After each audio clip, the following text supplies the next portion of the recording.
চন্দন মণ্ডল উনি অনেক পুরনো দিনে কিন্তু বামপন্থী ছিলেন। এরপর দীর্ঘ 10-12 বছর হয়ে গেছে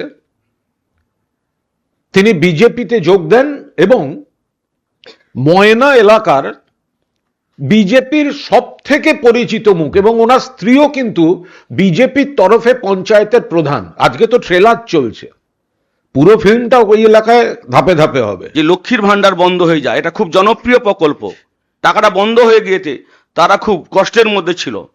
আমি মাননীয় মুখ্যমন্ত্রীকে চিঠি লিখি এবং তিনি আশ্বাস দেন প্রকল্পের টাকা দ্রুত গতিতে আমাদের এলাকার মায়েরা পাবে। তারা টাকা পেয়েছে, কিন্তু এখনো 5-6 মাসের টাকা বাকি আছে।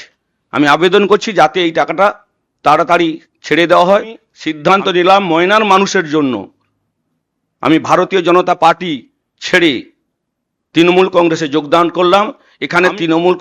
এখানে বিজেপি যদি প্রচার করে আমি টাকা কোনো দুর্নীতিমুক্ত এসবের বিষয় কোনো নেই, মা মাটি মানুষের সরকারের পক্ষে আমি আছি, থাকবো।